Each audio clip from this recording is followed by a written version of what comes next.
सभी संतों से फिर क्षमा याचना करते हुए संक्षेप उद्बोधन के लिए निवेदन करूंगा राष्ट्रीय संत असंग साहेब जी महाराज से।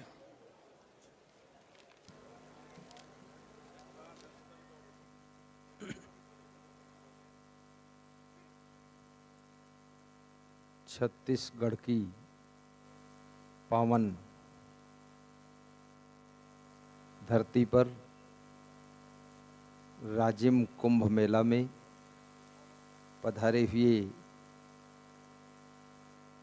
पूज्य श्री जगत गुरु जी के चरणों में नमन करता हूँ। समस्त मंत्रीगण, संत महात्मा, उनको भी धन्यवाद देता हूँ। श्री ब्रजमोहन अग्रवाल जी की महिमा सबने सुनाई है और वास्तव में वे इस योग्य है। और महाराज जी ने, जगत गुरु स्वामी जी ने बहुत अच्छी बात बताई कि हम सोचते थे कि वे सीएम बनेंगे। बहुत बड़ी उन्होंने अपने दिल के भाव व्यक्त कर दिए, परंतु माननीय श्री विष्णुदेव साई जी वर्तमान में सीएम है, वे उन्हीं का रूप हैं और सबका लक्ष्य एक ही है। भारतीय जनता पार्टी का कोई भी कार्यकर्ता, नेता सीएम बनता है, लक्ष्य और सिद्धांत प्रामाणिकता के साथ अनुपालन करता है।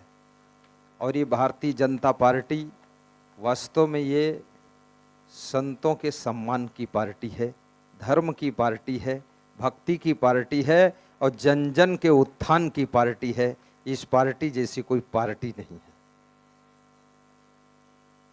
अब इस पार्टी के शासन में आते ही यहाँ पर साधु संत सब प्रफुल्लित हो गए हैं। पूरे देश के साधु संत इतने खुश हैं, सब तैयारियां कर रहे हैं। राजिम कुंभ चलूँगा। 5 साल मैं भी यहाँ नहीं आया था और मुझे लगता है साधु संतों का मेला यहाँ हुआ भी नहीं होगा।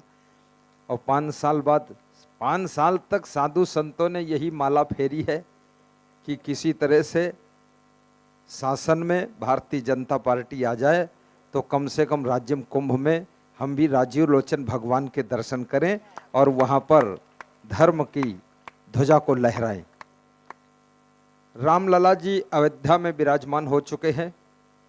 ये सब साधना और तपस्या माननीय प्रधानमंत्री श्री नरेंद्र मोदी जी और उनके भारतीय जनता पार्टी के 18 करोड़ कार्यकर्ताओं का मेहनत, परिश्रम और साधना का परिणाम है, जिससे कि रामलला जी बड़ी शांतिपूर्वक अयोध्या में विराजित हुए। प्राण प्रतिष्ठा समारोह हुआ।